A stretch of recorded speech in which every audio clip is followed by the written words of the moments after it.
recipient of Education Week's 2017 National Family Engagement Leaders Award and was selected by Harvard's Family Research Project as one of 6 nationally emerging leaders in the field of family engagement. She's known for prioritizing integrity and equity through her culturally responsive partnership practices and is the author of Unreached, What Every Educator Wants to Know about engaging families for equity and student achievement. Aloha, Trise. Welcome. Aloha. Aloha. Thank you so much. I am going to begin with a little information about what we're going to cover and what the goal is in terms of this hour that we have together. What we're going to accomplish and what the hope is by the end of this training you'll be able to understand is that there are 4 equity partnership recommendations that I've discovered can support community and positive family connections. I hope you discover strategies for creating meaningful opportunities that promote self-care and shared responsibility. And we're going to do that collectively. I will provide specific ideas, but through the course of this hour together, we're actually going to work with each other to come up with and to share our own ideas as well. Because I do not believe that knowledge and input comes from one person, even if they think they're an expert and they're experienced. And then lastly, we're going to identify 5 authentic leadership practices that promote effective family partnerships for student success. So I know this session is about self-care, community, and partnership, but ultimately, I also know that the goal of everyone in this session wants to support student success. So we're going to combine all of these things, and we're going to talk a little bit about self-care with colleagues, self-care in ways that promote the kinds of things that help our families and our community feel supported and connected. And ultimately, the goal will be that if these things happen well for us, between colleagues and with families, then our students will benefit. Adana already mentioned a little bit about who I am, what I do. And now I want to get right down to you all talking with each other, you all talking with me. What I'd like to hear, and I'll give you a few seconds to think about it because it's a long question, but I'd like to hear your perspective on what it looks and feels like when you're in an environment that supports authentic partnerships, community, and self-care. So can I ask for maybe 2 or 3 volunteers to explain what your thoughts are when you think of a workshop by this title and what you'd either learn or what you already know?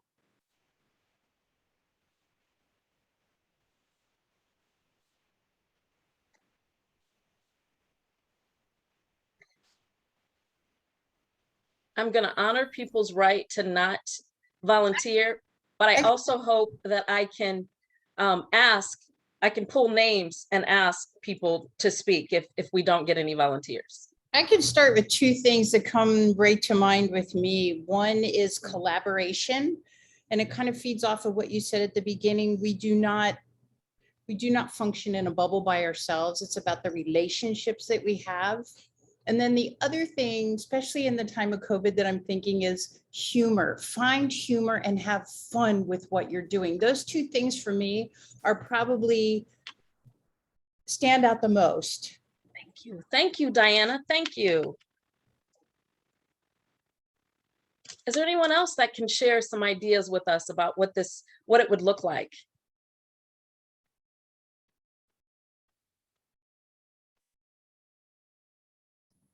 Aloha kako, it's Holly speaking. I think for me, it involves a lot of humility, ha'a, and because alone we are good, but together we're better. Oh, Holly, thank you. Thank you. I'd love to say that everything each of you said is already in this session, but because humility is important to me, I'll let you know that it's not, and you all have just added to what we're all going to learn together. Humility and humor. I didn't include those in the session in terms of what I'm bringing with my knowledge to you. So I want us to all take note that humility and humor are ways that we can create an environment that supports authentic partnerships, community, and self-care. Now, this is what I'd like us to do next, and you're going to be able to go in breakout sessions. And I think there are about 41 of us, 42 of us. So I will have a goal of having the breakout sessions be small enough that each person gets to talk a little bit. So what I want you to do is think of an occasion you've experienced one of the following since the start of the pandemic. Someone sent you a message of thanks or gratitude, either via text, a phone call, or a note card, or you sent someone a message of thanks and gratitude. Or you created an opportunity to show yourself grace by doing something special for yourself, and you encourage someone else to do the same. So it could be one or the other. You did something for yourself, or you showed yourself grace, or you encouraged someone else to do the same. And then lastly, possibly there was a time you recognized a small victory and celebrated it with someone else or individually. And so I want you to take note that these are some specific, not just strategies, but practices that we can incorporate so that we can create this self-care environment, this authentic partnership, and building each other up within the community. These are a few examples, but what I want you to do is I want you to go into your breakout group and now we're going to go in, you're going to go into the breakout group right after this. So I want you to think about a specific occasion connected to what you just saw. And then we're going to talk about what made the connection meaningful. And then we're going to talk about how often we initiate or have these experiences. So back to the previous screen. Look at this. I won't be able to put in the message box when you're in your groups, all of these. So think of one so that when you get in your group, you can pay attention to share which one happened and talk about it. So your breakout session will be about 5 minutes, and there will be hopefully 3 to 4 people in each group.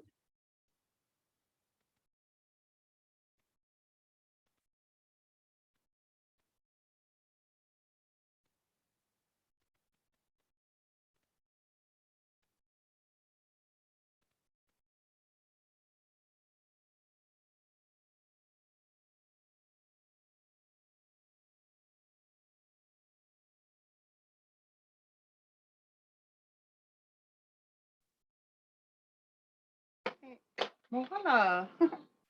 Hi, Pua. Nice to see you. I cannot see you. You're blurry. I know. I don't know. Wait. Maybe my thingy. Oh, yeah, No? there you are. There I am? Okay. There you go. Yeah. Oh. Okay. Bye, Annie. Aloha, you guys. Hi.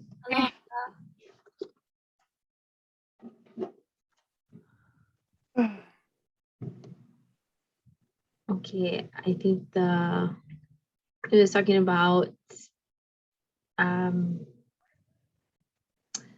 sorry, blank thought.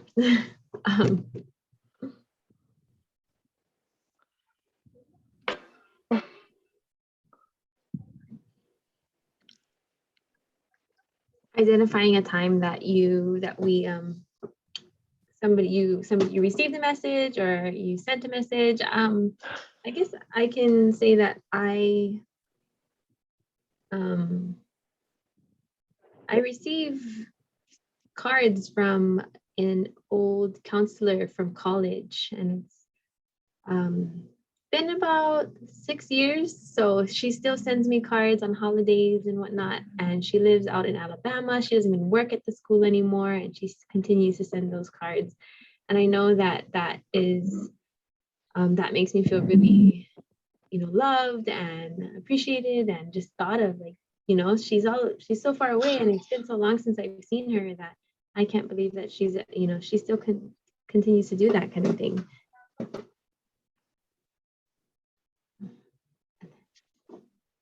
I can share now. Are we taking turns? Is that what we're doing? Okay. Sorry for the background sound. My husband is blasting the TV in the house. But I'm gonna pick the last one. I did a screenshot of her thing so I knew what I was, because I won't forget.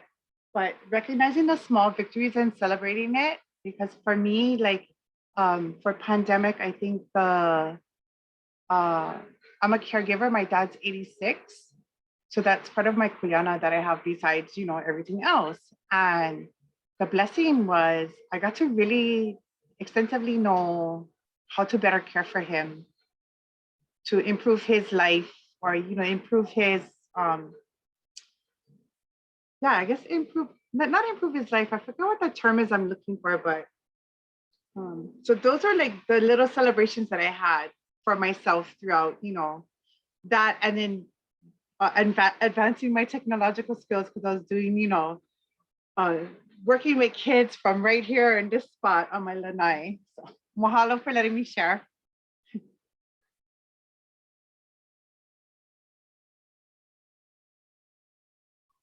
I can go next. Aloha, I'm Erin. So just something that I did for myself, nothing big, but I've been working from home since March of 2020, and it looks like we'll be working from home for quite a bit more.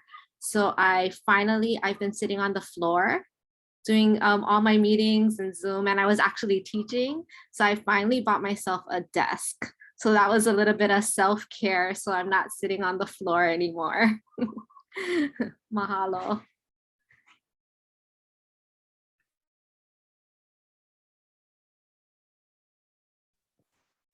I can share. We've been through like so many changers in like who's in our grouping and whatever. So it's nice to see people like Pua, whom I haven't seen for a while. But it's also good to just keep up the. We've changed even the people we take care of in our student groups.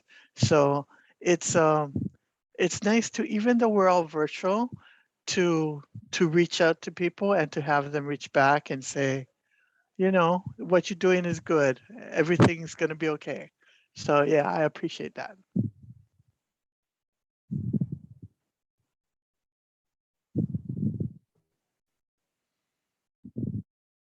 Did you go, Shayani? Did I say your name right? Sorry. I jumped in because I didn't see my name in a breakout room, but so I'll jump on to what Pua said. I'm learning to celebrate those little moments of joy, because I also am a caregiver for my mother, and it's every day is a new thing. And I'm learning that I just have to embrace where she is and not fight it, which is a big lesson for me. But I love her, and I'm grateful for the lesson she's teaching me. So, yeah. Next few minutes. So I think we have everyone back now. I was just saying how I know we're short on time, as I have a lot more to cover, but I do want to give you time to share what you said or what you heard for the benefit of all of us learning. So can we go with our first volunteer to share with us? What did you discuss? What should we know? I wanted to share that a common theme amongst our group was time, pausing, being present, and taking time to do something. And it doesn't matter what you're doing, but as long as you're pausing and you're making that time and making that a priority in your day. Wow. Okay, tell me more about what kinds of things did we think about in terms of making time for? What one person shared that she's making time for her small business, something she loves and has a passion for, so devoting more time to that. Someone else shared observing, so kilo, observing the environment, journaling it, and then sharing it with a partner who's doing the same thing. And someone else said, team meetings in the morning, even though the mornings can be really crazy, taking time to start your day at work as a team. Wow, thank you, thank you. Who else can share with us? All right, I'll share.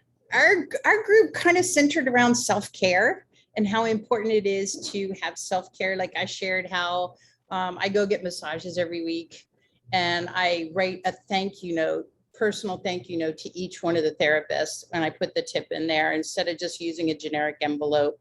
And then there were two other gals in our group that said that they've been able to garden again and go outside and enjoy digging in the dirt. And then another person said they like to get in the water.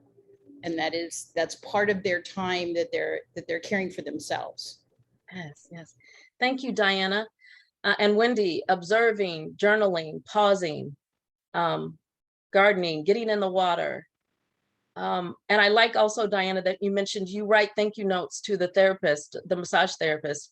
That is a good example also of how we can stretch beyond the self-care connected to what we need and let the community benefit. So if someone is at the massage therapy center that you go to and they get a thank you note, you've just extended a hand of self-care to them, because I believe that when people get thank you notes and when they're appreciated, they begin to feel cared for.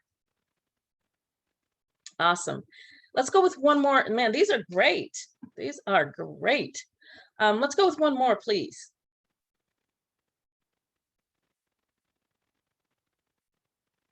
And I'm going to do what Wendy talked about. I'm going to pause and wait.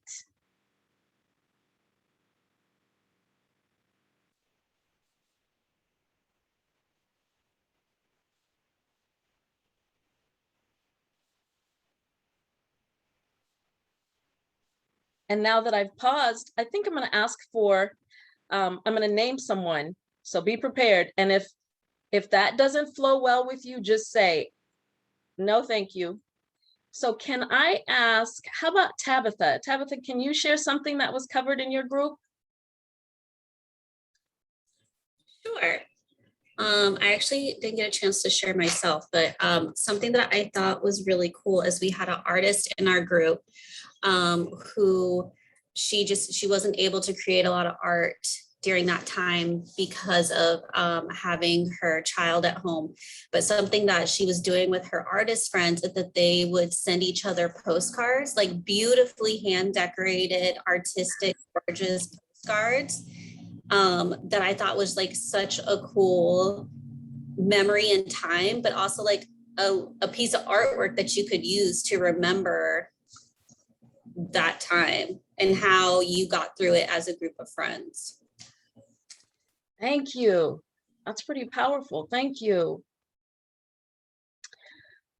Okay, so now that we've talked about some of the things that generate the kind of occasions that help you focus on self-care and giving yourself grace and showing grace to others, I think we already know what made the connections meaningful. In fact, with Tabitha sharing with us about the hand-designed postcards, the friends having an opportunity to use their interest in design and art was definitely meaningful because it allowed them to demonstrate a talent and to encourage another person through a postcard.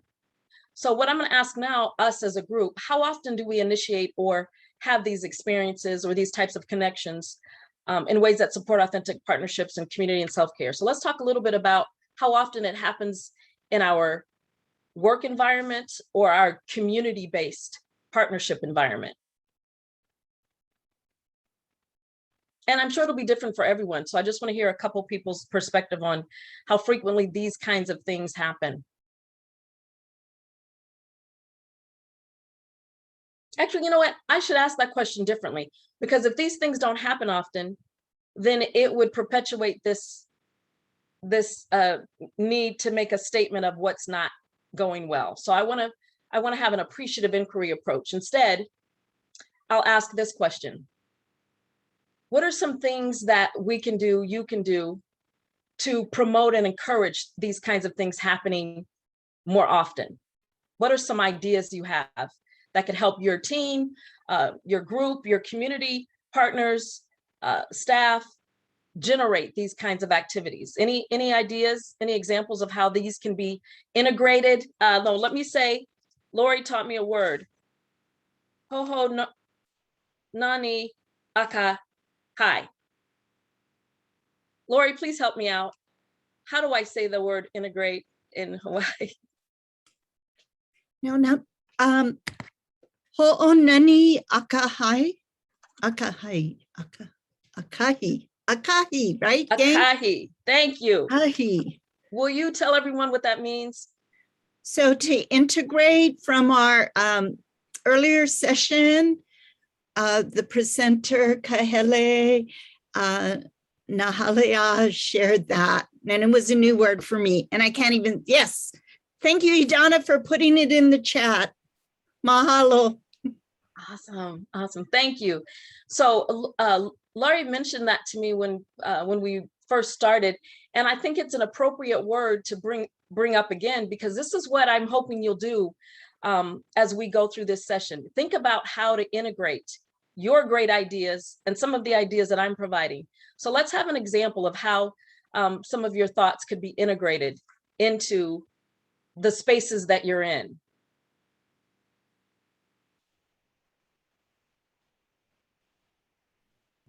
Therese. Yes, Denise. Hi. I just wanted to thank, I think it was Tracy shared my story about the artist group. And I was invited to teach classes for Adventist Health, Castle Hospital. And one of my artist friends who invited me has just been so on top of it, like very communicative. She sends thank you notes. She's super organized. And so I called her and I just told her, I said, you know, you really inspire me. Like, you are such a good communicator, and you really make a lot of effort to make the artists feel respected. They pay us on time. And so I just wanted to share that, that I felt like that was a really authentic connection for me personally. And I've been role modeling that like behavior back to other people that I get to work with. Because it is a real honor to be able to work with people, and especially like really creative and like reactive and smart and fun people.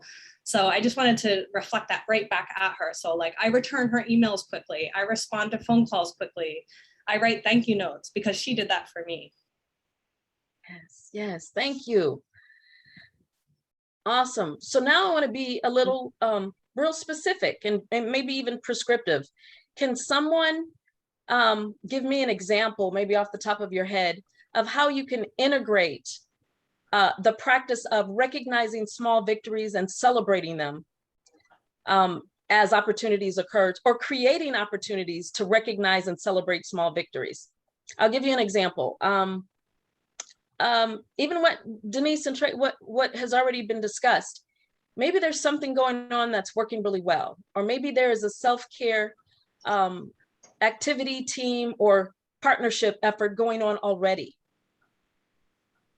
A way to integrate that would be to acknowledge and celebrate that it's happening and that there's some people that appreciate it, and then make more people aware of the fact that it's happening, or that it's an opportunity that's available for more people. Okay, I'll share an example. Okay, sounds like I got two people. Let's go. I'll let the other person go, I guess. Okay, I'll go. For me, it's always been that importance of appreciation. And so I've always volunteered in the school. So I've always, and when I got to see how much time teachers give of their own time and come in the weekends, and that was very shocking to me when my son came into kindergarten, and that was an eye opener. And so I'm always like cheering for teachers. And so through the years my children went to school, I've always, any little thing that my children shared with me, I always sent an appreciation letter to the teacher, and also make sure the principal got that, because every small thing is a win. And then now in the position that I have, I try to encourage our parents to do the same thing, to, you know, send out an email or a note to really thank the teachers or, you know, any staff member of what they're doing above and beyond, or just anything small. And then at the same time with our staff, anytime there's something that I'm aware of, a shout out for that. And so that basically everybody wants to be, needs to be appreciated, and everybody, like they say, everybody wants to be seen, and that's basically the importance. So it's just trying to continue that, a practice that I had as a parent, and then continue that and encourage other parents to do that in the position that I'm in. Oh, fabulous. Thank you. And the second person, can we listen to you? Well, I was going to share something that happened during COVID at our high school. So our athletic trainers before COVID used to come in, well, they probably still do, come into some of our health core classes and kinesiology classes, and they teach first aid and give the kids kind of an overview of some of the health issues that are going on, not only with them, but also with different populations.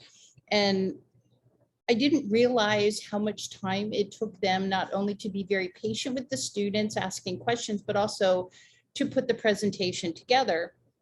So when everything got closed down and we were on total distance learning, the athletic trainers started a walking club for the faculty at lunch. And it was kind of difficult to get it started at the beginning because people were still in their little bubbles.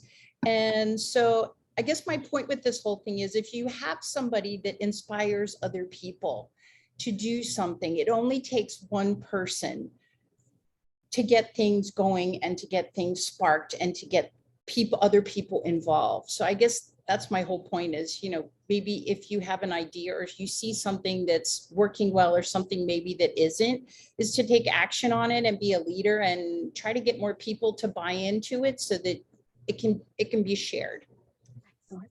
Thank you, Diana. Thank you. So now I'm going to go a little faster to give you some of the information that is very specific to the things that I've researched and studied and want to go over regarding partnerships. So a few ideas, and I think you talked a little bit about these, but periodically send colleagues and families check-in messages of thanks and gratitude. You all do that already. Build pre-scheduled dates into the calendar focused on community and self-care activities, or special lunch breaks that include helpful resource and self-care support options.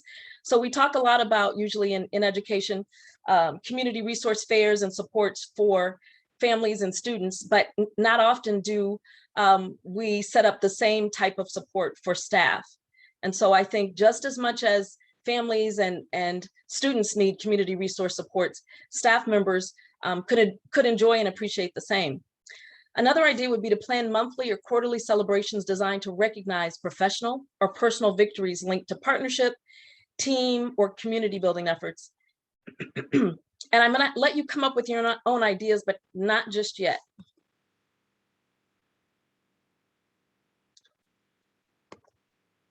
So I'm going to share first some specific concepts that may fuel your discussions when you go into breakout. So there are 4 equity partnership recommendations that I found to help establish the kind of foundation that promotes and supports authentic partnerships, which then allows for the kind of self-care and respect, perhaps, that makes relationships work. As I think someone mentioned before, allows collaboration and humility even to exist within the partnership, which promotes authentic support and connection. So first, earn trust early. So whether it's colleague to colleague, colleague to families, community partners, within our own friendships, earning trust early allows for an opportunity to gain an understanding of what self-care might look like. So if someone trusts you, they're more inclined to tell you when they need support with self-care. And when someone trusts you or when you trust them, you're more inclined to have interactions that promote the kind of trust that supports authentic partnerships and self-care. Then there's being transparent about expectations so that they can be balanced. If you are not transparent about what your expectations are in the partnership, then it's going to be hard to balance those expectations. Then if you're not sharing responsibility intentionally, so if I have a friend that says, hey, you know what, every now and then I'd love to exchange positive feedback and insight with you about this particular thing that I want to do for students or with families or professionally or even personally. So if you share responsibility intentionally and say, I'd like you to do that for me, and I'd like to do the same for you. So then you're intentional about this responsibility that you want to hold with another person that allows the relationship, the partnership to go both ways. And then lastly, measure efforts meaningfully. When you measure efforts meaningfully, it has more to do with identifying what really matters as opposed to exhausting ourselves trying to measure the kinds of things that don't produce authentic partnerships and don't promote self-care. So for example, measuring efforts that are connected directly to self-care is not something that we often talk about or think about. And so I would encourage you to think about what are the ways that you can begin to consider how you want to measure your connections and your celebrations towards the kind of community strength and self-care that's necessary on your team, in your district, in your school building, amongst your colleagues, and with families. Now, the 5 leadership practices is another component of what I call 9 ways to have culturally responsive partnerships. So the first 4 are the equity partnership recommendations to the left. The 5 that you see on the right have to do more with what the leadership system level guidance and support should look like. So for promoting authentic partnerships and even community and self-care, you want to make sure you're recognizing the cultural assets and norms that your colleagues and that our families bring. You want to make sure that you're communicating effectively, not just by way of text messages or newsletters or email. Communicating effectively has to do with the partnership, the responsibility that's shared. So if a person says, hey, I'd love to have a partnership with you, or you're establishing an authentic partnership, you need to know what communicating effectively means to them, not what it means according to some statutes or practices that were developed by an official person or a team. Identify desired student outcomes. When you do that with the people that are part of the connection and the partnership with the students. So instead of identifying desired student outcomes according to just the strategic plan in the district or according to the school's improvement plan, identify desired student outcomes with students included, with the families included. Then you want to facilitate collaborative meetings. So when you have meetings, the meetings should not be collaborative in that you're allowing people to talk and you're connecting with each other. They're collaborative because you're co-constructing the agenda and you're co-facilitating with people who usually are the ones that are receiving the information. So for example, if I'm a teacher, I don't necessarily just want my principal to be the one standing up, leading the meeting all the time. If I'm a parent, I don't want just the school team to be facilitating the meeting. As a parent, other parents want to see parents leading the meeting with the staff. As an educator, educators want to see other educators leading the meetings with the school, with the principal and the school leadership team. Then lastly, celebrate together. As you do all of these leadership practices, you want to celebrate because ultimately, once these things start to happen in a cycle and are a repetitive practice, they become this opportunity to embed new experiences that are celebration worthy. So now what I'd like you to do is consider some practical ideas connected to each of the 4 equity partnership recommendations. And I'm going to be quiet for a second, and I am going to ask you to share with me which of the 4 that you see on this screen, which one resonates with you and why. So I want a couple of volunteers. After you've read each of the 4, I'd like a couple of volunteers to say, you know, this one next to shared responsibility resonates with me because.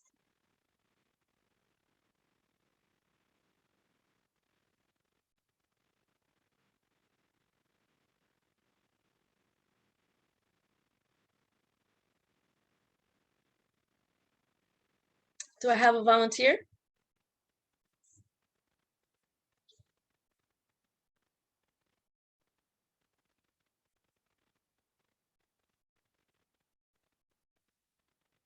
How about Wendy? Wendy, can you select one that maybe fits you? And if it doesn't fit you, maybe give us your thoughts. Sure. I was reading the one in the bottom right. So asking families to share the outcomes or successes they would like to see their student experience and ways they want to partner and support progress in those areas.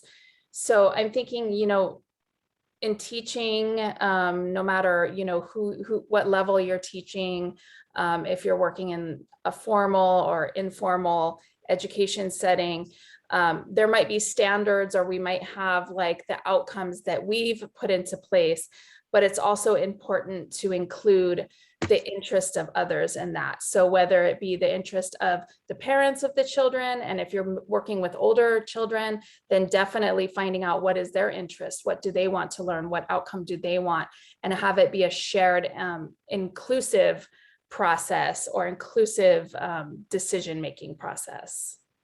Exactly. Thank you. So now what I would like you to do is eventually you're going to get in your breakout groups. But first I want to make sure you have a little bit more information to work with. So here are a few little quick, easy practices that align with the 4 equity recommendations. So I'm going to be quiet for a minute. And if you want to take notes on all of it, fine. But the goal here is for you to be prepared to go into your breakout group with one of these ideas as one that you might be able to apply in the environment you're in.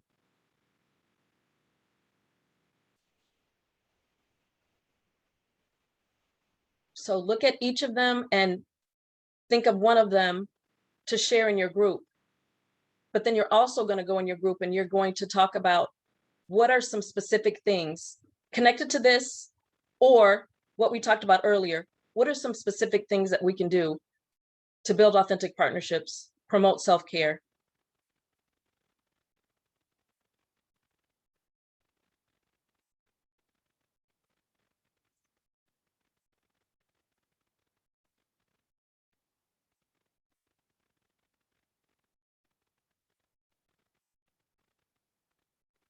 Okay, I'm going to have you in your breakout groups, and you're going to do 2 things. You're going to either share something on this screen that you might be able to apply, or you're going to share something that directly relates to a self-care idea or a partnership building idea that you wanted to talk about with your breakout group.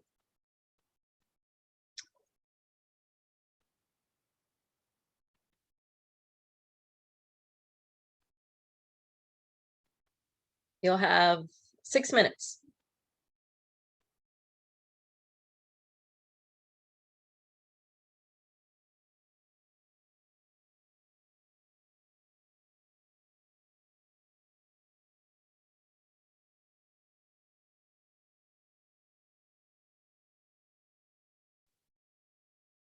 Awesome.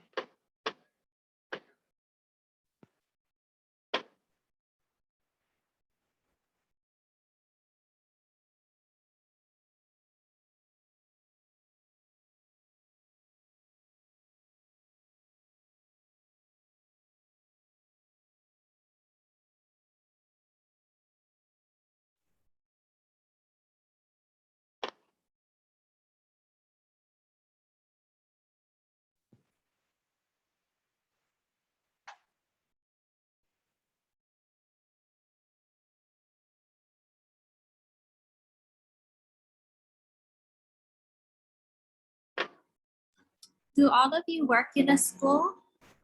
Like currently working in a school with students? I service 3 schools. Oh, okay. I'm in Kealakulia. Are you in Kealapono? Yes. Yeah. I thought I saw you like at our big large meeting. So familiar, yeah. But I service 3 schools. I'm a counselor for our Kikahana Eva program. So I go to Ka'umeke Ka'eo, Kiana La'ahana, and Ko'okala. So I was trying to look at the things. I did a screenshot again of her stuff, but So I think for me, like, I hope I'm answering her question right. The one I pick is at bottom right, where identify how you will clarify and support messaging that promotes shared responsibility and balanced expectations. Because I'm an outsider coming into a school to provide a service, to help their high school students create a post-secondary plan and create action steps to achieve it, and all those things that lead up to graduation from a counselor side. So, but we all got to be on the same page, and not only just me and the school, but even the family got to be on the same page too. So that's kind of where that shared messaging, that shared responsibility and balanced expectations, that that's my manao.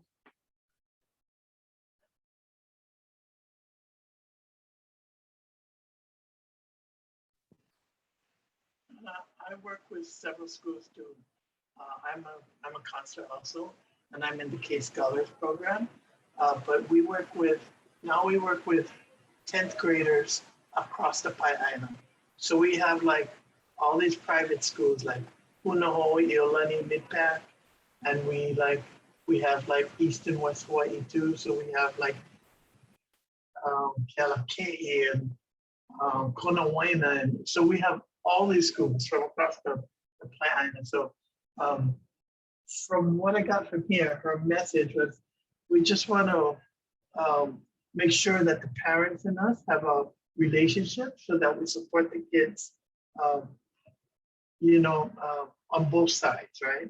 And the kids nowadays, they have so much responsibilities. And so we just want to make sure that they get to where they want to go. So we're trying to, since we're the 10th grade, we have a set curriculum and stuff. And we have things that we want them to know. And we want to do that the best we can so they get to the next level,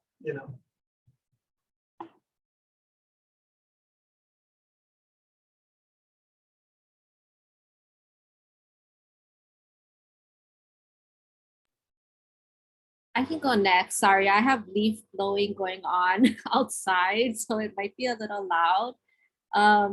It's been a while since I've actually been in a school working directly with students, but when I think back about how we worked on building trust early, I think sometimes school can be a scary place or an unknown entity for parents, and they might not feel comfortable asking questions about how their student or how their child is doing, or learning about the academics or stuff like that.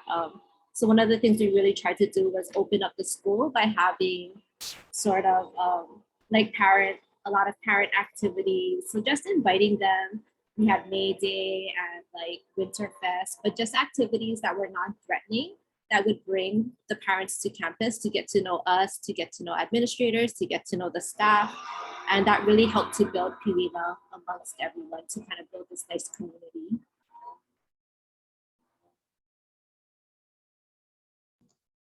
Okay, well, I guess I have a minute to talk. I actually work at a health center and I work with pregnant women.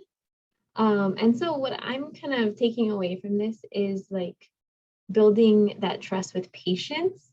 And because they're, we see them from the start of pregnancy, we do have a little more time to see them, throughout their, their pregnancy as well as postpartum. So building that trust, and we do try to host childbirth classes to include them so they, they feel supported, and they do know that they have these resources and whatnot. And I believe self-care for, with my coworkers as well as the patients is super important as well. Nice. I love your job. Cool. Thank you. Yeah. As they come back, we'll say what they need to. Oh, Okay. Thanks, Paul, for letting us know. And would it be a double whammy by asking you to volunteer to just share your thoughts? Evidently, you were by yourself, but we want to give you an opportunity to share your thoughts. No problem. I love it. Thank you. Okay, who's going to tell us what you talked about or what we need to learn or what we can learn from your discussion?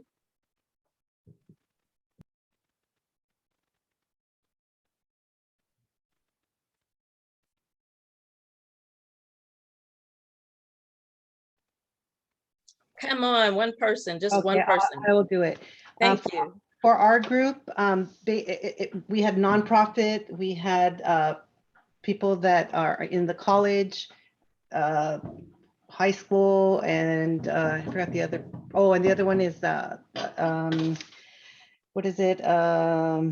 Unstable housing. So we had a variety, so which would be a community person, but basically everyone says like running meetings, everybody has these things kind of in place or has, or, you know, and so I think all of us try to have meetings that we are share responsibility intentionally.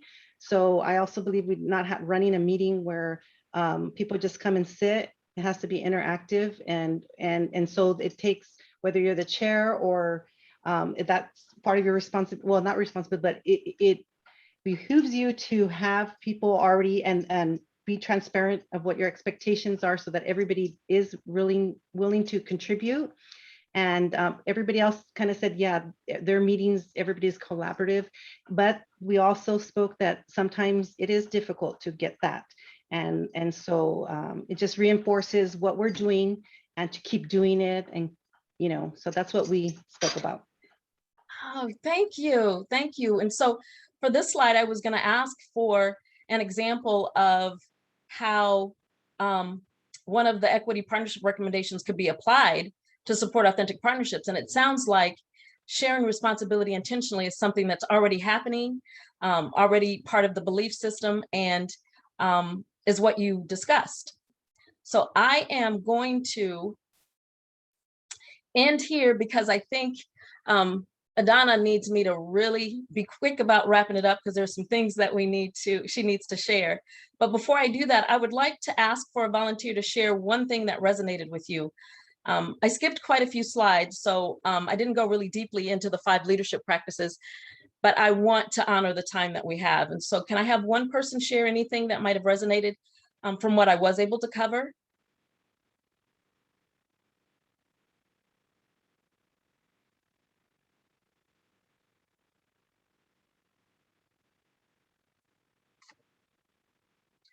Okay, I'm not going to force it. Over to you, Adana. I don't like quiet, dead silence. But what I would like to really commend you is that I really think that you have a real good grasp of what you're sharing, and you have some solid information. And even though it was brief, but everything was really with thought and with intention, and so that people could put these things into practice. And so I very professional presentation and just reminders for us to either continue or to improve upon. You know, those slides that you had were awesome, and just reminding us to keep going forward. But wow, good, great presenter. Therese, can I just make a really quick comment? Don't take our silence as we're not engaged with you, because some of the stuff at least you presented that I am taking in, it's stuff that I need to digest and try to figure out how I can apply what you're saying to my situation. And it's not something that's just superficially, you know, on the surface. Some of this stuff is deep stuff that I really need to think about, so I can figure out how to best put this stuff into practice at my school. So again, don't take our silence as not being engaged with you. Take our silence as, holy cow, you gave us a lot to really have to think about and to apply. And it's going to take, at least for me, it's going to take a little bit of time, but thank you. Thank you, Diana and Nancy. I appreciate that. I want to wrap up, though, first with the words that I heard you all say. And when I started, I talked about how this isn't just going to be about what I learned, what I researched and studied, and my recommendations. And so I want to tell you, of all of the trainings and sessions I do, they're usually 90 minutes or 2 hours. And what is interesting is just in the hour that I had with you, I took notes, and I'm really honored to be a part of this collective discussion, because I heard you say, collaborate, bring in humor, show humility, pause, be present, journal, enjoy the water, use your talent, like designing with a group of friends who do art and design postcards to encourage people. I got more ideas from this 1 hour session than I've gotten in a while. So thank you. I learned from each of you. Adana? Thank you, Therese. Thank you, everybody. I'm sorry to be jumping in and wrapping things up, but I just want to thank you, Therese, just for creating this space that we can be in, a place of grace and trust and, you know, just that kind of care, reminders to take care of ourselves and to reach out and care for others, whether they be family or the families that we work with. So thank you so much for this. As always, there are housekeeping reminders, and for all of you here, please click on the survey link and just let us hear what you got from this workshop. I know Therese will appreciate the feedback, and the next session will start at 2. I'm going to stay here if anybody wants to linger and maybe talk with Therese, if that's okay with you. We're good, but I think better than hearing from me, if anybody wants to jump in and say mahalo or whatever, it's open. We'll be here. Thank you. Yes, thank you.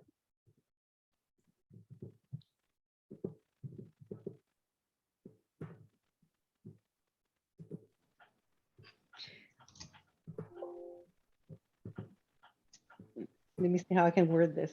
I really appreciated your presentation. So you said you did all these research. Is there any, is there like a book or anything that you have that you can share that, that you recorded your research? I don't know how to put it.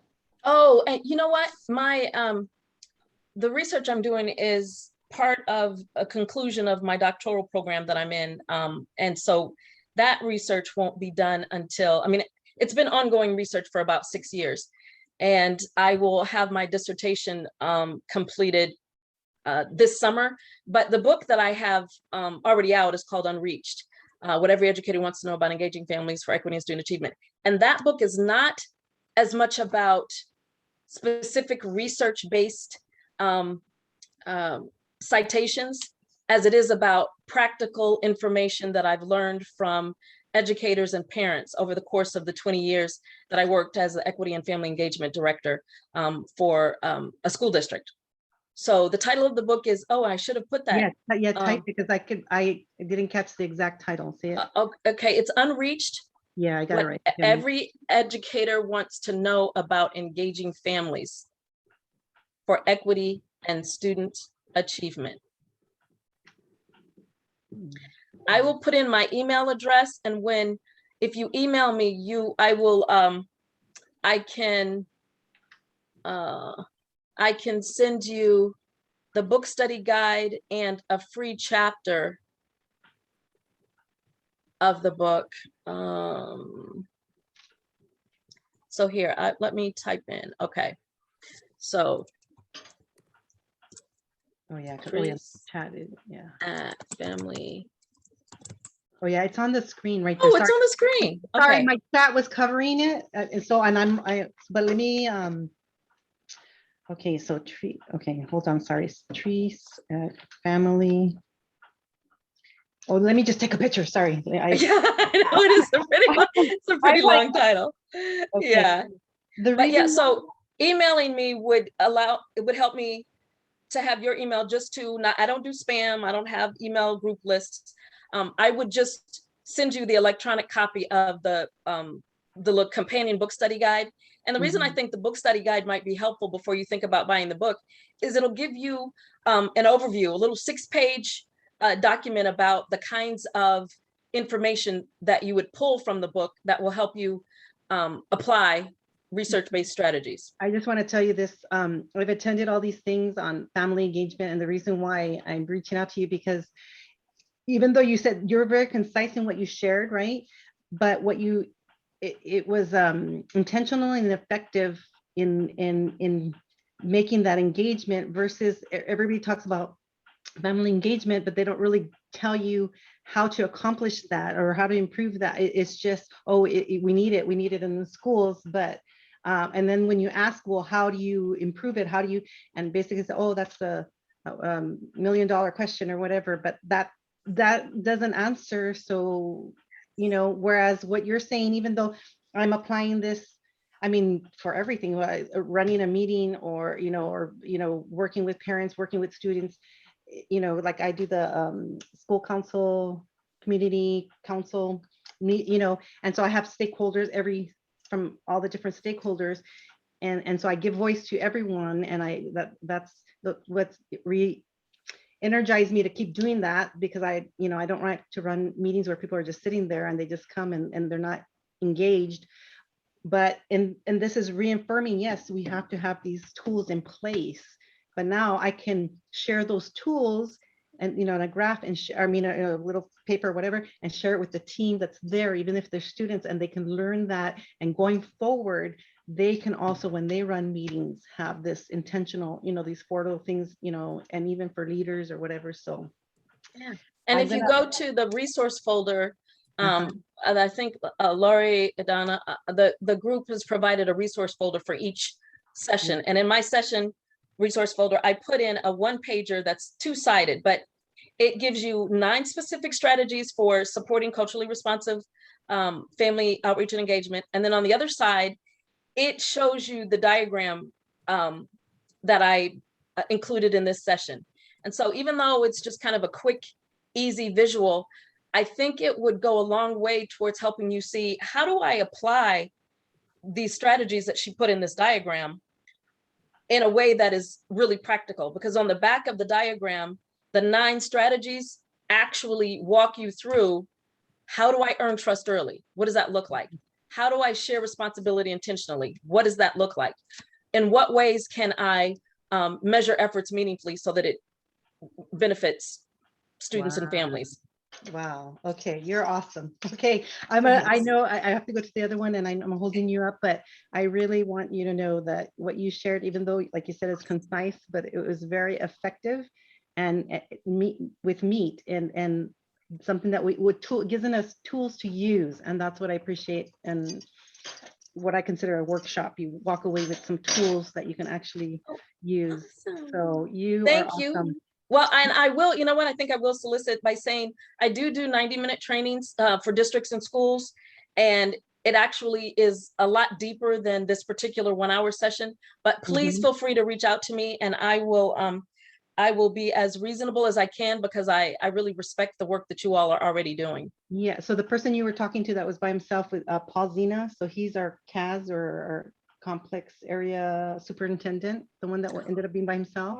So we're on Kauai, so at least I know that he was there. So when I can mention it, he's aware of you and your presentation. So that's really good. Right, and he'll say, "Oh yeah, that lady that put me in a room by myself." I'll take the blame. No. I am going to share responsibility. Anyways, nice meeting you guys, and Thank you. I'm going to go ahead and go. I'm going to hit the link for the survey, and then I got to head to the ending keynote speaker or whatever it's called. Okay, Trish. Okay, bye, Nancy. Thank you. Take care. Okay, aloha. So is there anybody else that wants me to stay on? I would be glad to stay another 5 minutes.